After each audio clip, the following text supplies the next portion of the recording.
because it's not a very long runtime. It's not going to last very long. It's funny when you just said so you that. also, whenever you do these mashups, you also have to consider that you have to, aside from what could be a really awesome 5-minute video on YouTube, like, would you like really be able to stretch this into a movie or a series? Well, that always lies the biggest challenge, right? Of like, what is the best of it and what can be done here. It's funny. It's funny when you just said that combination. I didn't think about them actually fighting each other. I was actually thinking immediately, like, oh shit, what would happen if they were woven into the group, like the main group that like they're just, to Tyler Durden, they're just in the background. But meanwhile, they're just fucking executing people left and right, and then eventually moving themselves through the group to like execute to the point where like it's finally like basically like the 3 of them or the 4 of them, and like that's when shit really hits the fan. I mean, that's what I'm talking about. That's a crossover right there. Let's have some fun. There you go. Yeah, absolutely. Well, as I interject, I'm going to start interjecting myself into my 10 minutes of fame, or my 10 minutes of being the master of all entertainment, the president of entertainment, as we like to say. RaShaun, I'm going to point out one case where actually in Star Trek, they went and they started to do that and they never followed up on it. Star Trek: The Next Generation, there was an early episode with these alien creatures that went in through the people's mouths, took over their brain stems, a la Robert Heinlein's The Puppet Masters. And there was a scene where they find like the queen or the hive mind here, and they shoot at it, and the dude's head exploded. This was on network television, that was on syndication, and it was actually one of the more controversial moments. And it was trying to take over Starfleet, trying to take over the Federation, and it had sent off a signal. The last bit they left on a cliffhanger. There was a signal going outside the galaxy, and they didn't know where it was coming from, and they never followed it up. And I always wish that they had, when it came to the crossover, because it was the most like Aliens. It was the most like invasion of the body snatchers and keeping it there. I guess, it kind of leads to, I want to go, I like talking about some of the crossovers that I've seen that have been successful, and what I would like to see more of in that vein. The place I always start when I think of crossovers actually goes to something that will surprise people, because it started as a non-crossover, which is this series of The Evil Dead, which started off as this serious, and heartfelt college project from Sam Raimi and Bruce Campbell, shooting in the woods on a shoestring budget, almost killing themselves several times. Just recently saw a video where it was such a shoestring, they had a bit where Bruce Campbell was holding a working chainsaw above a woman, and you can see the actress's heartbeat because she is scared as shit, because it's a real chainsaw and they have no you want to talk about recent accidents on film. He's holding a running chainsaw just above her body, so you bet you saw her heartbeat going up. But that movie started off trying to be in this serious vein, in this serious kind of zombie and possession realm, and then they remade it, and it started to get a little goofier, adding a little more comedy into it, which is that crossover that just doesn't come naturally, and people don't tend to think of horror and comedy, and it's very hard to do. But when you do it well, you get the magic of what they did in their third film, which is Army of Darkness. To me, that was, the pinnacle of what I loved about those genres. Is this idea of this over the top, ridiculous, almost caricature, right, of what the Proud Boys think they want a man to be, right, running around through medieval times and saying, "Give me some sugar, baby." If anyone hasn't seen it, please go out, rent it right away. Bruce Campbell's an absolute genius who takes it to the next level of just self-caricature, of just self-owning himself. Josh, I'm sorry. Where are people going out to rent movies now? Good point. Yes, I know. Are they in my own Blockbuster, Blockbuster that I keep in the basement. Now, make sure to find it. Make sure to stream it, kids. Yeah, people out there like Pokemon Go looking for a video rental store. That'd be awesome, though. That would be great. It's a scavenger hunt. That's There's a crossover scavenger right hunt. Go find the last blockbuster, the last 4 or whatever, however many there are. But truthfully, in that Alaska. crossover realm, what a great thing. And I don't even know if they, I don't even know if that was always the intention, but there was just something amazing about how these guys had screwed around since college, made 3 of these films, or on their 3rd film, and they just were, they just looked at it and they were just like, fuck it, let's just do it this way. Let's just go totally tongue in cheek, right? And have the hero at one point look at a possessed woman flying around the room and say, "Yo, she bitch, come get some." With I just let it hang there and just let the audience feel the laugh and totally experience it.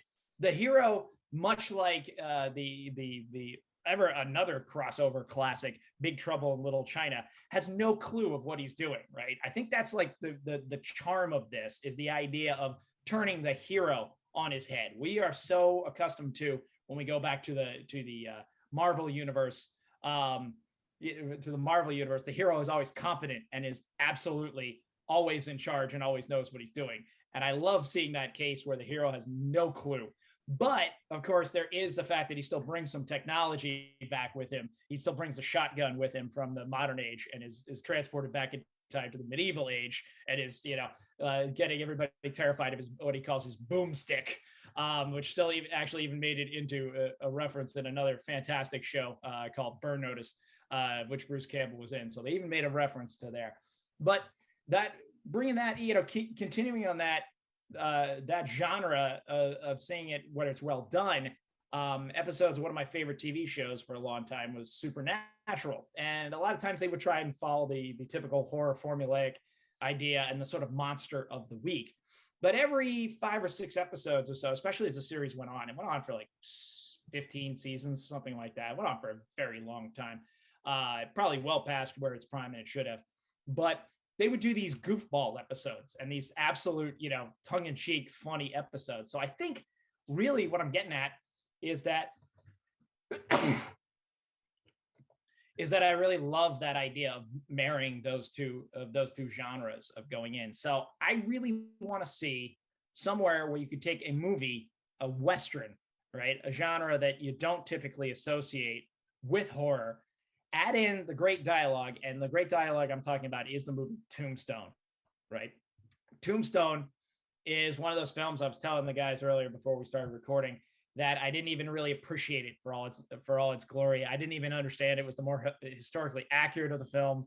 I'd read a lot about the production problems they'd have, and I found the montage scenes a little too cheesy. And now, as I've gone back and watched it, it's actually grown on me. Like, all of its flaws and anything I thought even of its flaws have made the film even better through the years. So I'm a full on Tombstone convert, which really isn't that hard to do.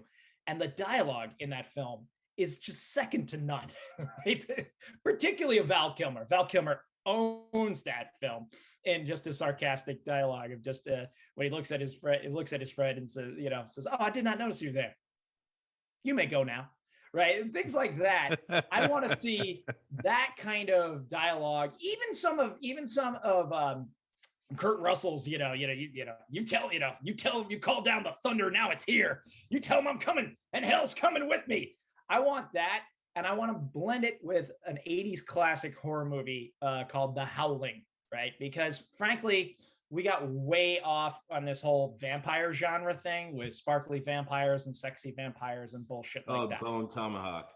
Bone Tomahawk is as close. I was not going to leave that out. Bone Tomahawk was as close as you could get to it, but I want like full on werewolves. Bone Tomahawk still has that moment that left me absolutely speechless of what the fuck just happened here. I can't believe they showed it. That's all I'm saying. It's one of those things I don't even want to try and describe it in the audio medium. Another episode that may make you want to be a vegan, but I want, I kind of want to find that way to bring full on werewolves into the gunfighter, Wild West genre, and just see how that works out, because that's it. That is the entertainment I'm seeking out. I'm not necessarily seeking to change the world. I know it's not a Merchant Ivory film, but I do. If we are talking about pop culture, I want to see, the man with no name going around with the poncho trying to figure out how to rid the town of werewolves, right? I just think that's what I want to see. Sergio, there we go. Spaghetti Western completely mixed in with the tongue of cheek. Sergio Leone. I think you're stumbling on like that could literally be like the prequel to why we use silver bullets. There you go. That's awesome. Because I'm the nerd I am, I actually know where that part of the legend came from. No less. Yeah. Other nerds do too, man, but they're not watching this fucking movie in mass. Exactly, we're trying to make money, all right? Like we're trying to. Not everyone's gonna fucking Wikipedia silver bullet. Just let it happen. Exactly, but that's where we're at. That is why we have the space that we occupy and we exist, because indeed we are the steam gentlemen. Well, yeah, loving every minute of it. But that's what I'm saying. Like you need something like there's got to be some meat there, and what they ended up creating with a lot of those mashups was meat. Now, the great thing about doing something like, I mean, we just had, the problem is we have too much, technology, that's a big part of it. So whenever you're like watching a horror movie, you're like, where are the cameras, where's the phone, like all of these things you have to get rid of. The great thing about taking, a werewolf movie back to, I love how we always end up semi-writing these crossovers, but taking it back to that period is because, you are going to create more tense situations because of the limited technology that they had. So they're really going to have tough spots, and you won't have the problem of explaining why they can't get service. Or right, yeah, or really, like somebody would hear that, or really, there's no one on the streets, even in the city, like like you wouldn't have any of those awkward. So that would totally work. Like there's plenty of meat there to work with.